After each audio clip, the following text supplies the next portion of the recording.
Hi, I'm John Stevenson. We're going to be looking at the partial and the pattern found in Judges chapters 1 and 2 in our continuing study of the book of Judges. Judges chapter 1 verse 1 starts off, it came about after the death of Joshua, and that picks up right where Joshua leaves off, although we're going to read about the death of Joshua a couple of times in these first couple of chapters. But it came about after the death of Joshua that the sons of Israel inquired of the Lord, saying, who shall go up first for us against the Canaanites? You see, they're not done, even though the conquest of the land has begun under Joshua, it's not completed, to fight against them. And the Lord said, Judah shall go up, behold, I have given the land into his hand. So Judah, the tribe of Judah, is going to be the leader now, and that's maybe a hint of future things to come, is going to be the leader in beginning the rest of the conquest of the land.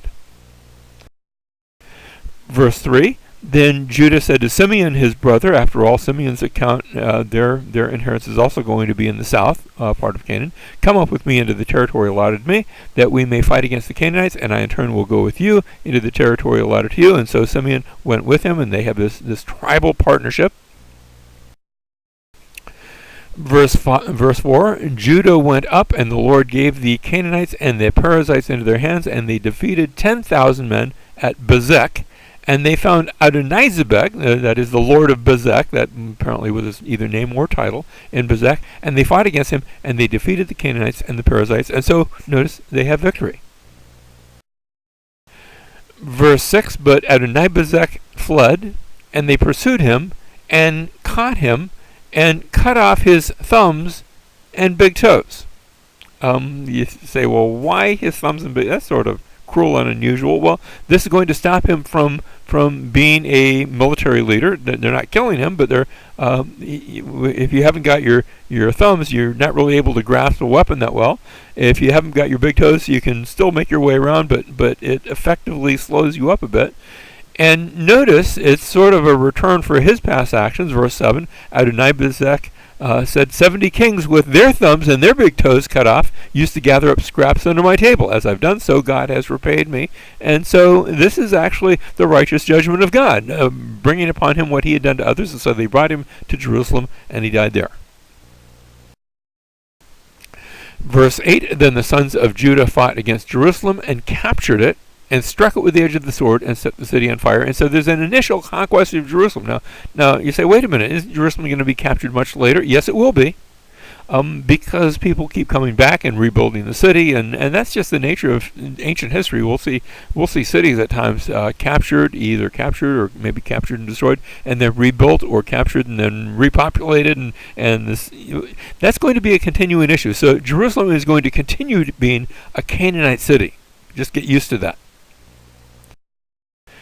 So that's verses 1 through 11. We have Judah and Simeon, and things are going well. Next we have Othniel and Caleb. Caleb, that had been the sort of partner of Joshua back in the old days, and Caleb said, the one who attacks Kiriath Sefer, interesting name, means village of the book, and captures it, I will even give him my daughter Aksah for a wife. And we had already read about that story back in Joshua chapter 15. So this is a retelling of the story. It's a little like when you go and sometimes you see a movie, but it's not a movie, it's a sequel. But in order to catch you up with the previous movie, maybe they show a couple of scenes. And the sort of the example, and this is going to be a dated example, so I'm sorry, but one of the Star Wars movies came out last year, and it began actually with showing a scene from the previous movie, and that was sort of to bring you up to speed, and now you can begin watching this movie. And the book of Judges is doing the same thing. It's giving you some spot scenes from the book of Joshua, but now we're moving forward into the book of Judges. And so we read that Othniel, the son of Kenaz, Caleb's younger brother, captured it, so he gave him his daughter Aksah for a wife. And that was described back in Joshua chapter 15.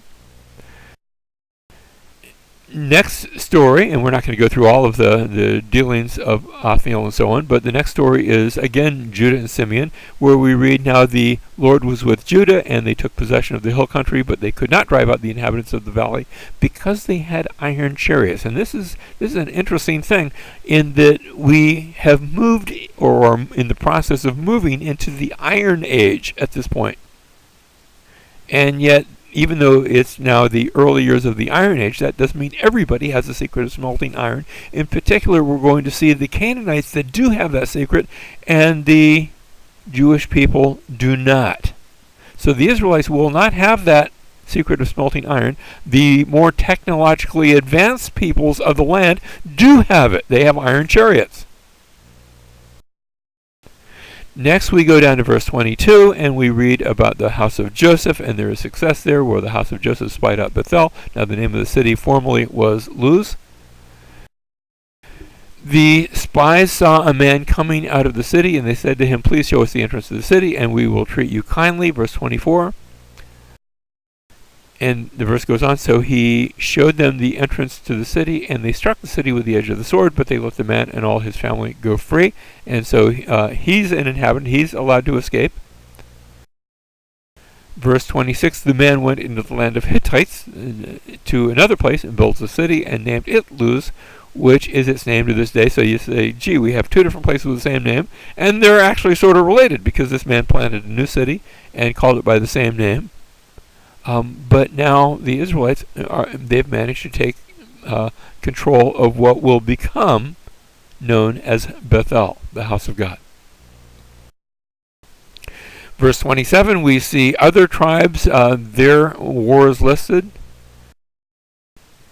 And in chapter 2, verse 1, now the angel of the Lord came from Gilgal to Bochim, and he said, I brought you up out of Egypt and led you into the land which I have sworn to your fathers. And I said, I will never break my covenant with you. And as for you, you shall make no covenant with the inhabitants of this land. You shall tear down their altars. But, and here's the first instance where we've got some serious charges of disobedience, but you've not obeyed me. What is this that you have done? Verse 3, therefore I also said, and this is the angel of the Lord speaking on behalf of God, I will not drive them out before you, but they will become as thorns in your side, and their gods will be a snare to you. It's a warning and a judgment against the Israelites. Verse 4, then the angel of the Lord spoke these words to all the sons of Israel, and the people lifted up their voices and wept. So they named that place Bochim. Bochim, notice because they wept, the word weep is bachach, and they wept, and so it becomes Bochim. So we have, notice, we have Judah and Simeon. That was a good story. Othniel and Caleb, that was a good story too. Judah and Simeon have some failures. The house of Joseph goes success. So we go success and failure and success and failure. And now we come to chapter 2 with the angel of the Lord, who has sort of set us forth on that story, that pattern of failure. And now we're told, again, we already saw that Joshua died. We're told again the death of Joshua and how the next generation rises up. And that will set forth a pattern, and that's going to be given to us in chapter 2, verse 11 and following, where there's going to be a regular cycle of sin and judgment and repentance and deliverance. So chapter 2, verse 7, the people served the Lord all the days of Joshua and all the days of the elders who survived Joshua, who had seen all the great work of the Lord which he had done in Israel. And then Joshua the son of Nun, the servant of the Lord, died at the age of 110. Good old age. And now we see the sin issue. All that generation also were gathered to their fathers, and there arose another generation after them who did not know the Lord, nor yet the work that he had done for Israel. It reminds me a little bit of those words at the beginning of Exodus, where there was a Pharaoh who rose up, who knew not the Lord. But here's Israelites using that same description. Verse 11, then the sons of Israel did evil in the sight of the Lord, and served the Baals, and they forsook the Lord, the God of their fathers, who had brought them out of the land of Egypt, and followed other gods from among the gods of the people who were around them, and bowed themselves down to the Lord. Thus they provoked the Lord to anger. And so we see the Israelites falling into the sin of idolatry. They're worshiping other gods. And so God judges them. Verse 14, the anger of the Lord burned against Israel, and he gave them into the hands of plunderers who plundered them, and he sold them into the hands of their enemies around them, so they could no longer stand before their enemies. So this military defeat is the judgment from God. Verse 18, we go from judgment to deliverance. When the Lord raised up judges for them, the Lord was with the judges and delivered them from the hand of their enemies all the days of the judge. For the Lord was moved by pity by their groaning because of those who oppressed and afflicted them. And so God hears their groaning, and he delivers them through the hands of a judge. And that continues for a time. Verse 19, until they relapsed. But it came about when the judge died that they would turn back and act more corruptly than their fathers in following other gods to serve them and bow down to them. And they did not abandon their practices or their stubborn ways. And so there's a relapse. And of course the relapse is going to lead to more judgment. And so the conclusion, verse 20, so the anger of the Lord burned against Israel, and he said, because this nation has transgressed my covenant, which I commanded their fathers, and has not listened to my voice, I will no longer drive out before them any of the nations which Joshua left when he died, in order to test Israel by them, whether they'll keep the way of the Lord to walk in it, as their fathers did or not. They failed the test, and so those other peoples are going to remain in the land. Verse 23, so the Lord allowed those nations to remain, not driving them out quickly, and he did not give them into the hand of Joshua, and that's going to continue now in all those others who come after Joshua. So what we have is this cycle of sin that's been set forth here in Judges chapter 2. First of all, the Lord would raise up a deliverer, a judge, who would be both judge but military leader and deliverer. And as a result of that, things would be good for a while, but then the Israelites would do evil in the sight of the Lord, and they'd fall back into sin, so there'd be a relapse. And then after the relapse, God would bring judgment to that by selling them into the hands of their enemies. And that judgment, that oppression would cause them to turn to the Lord.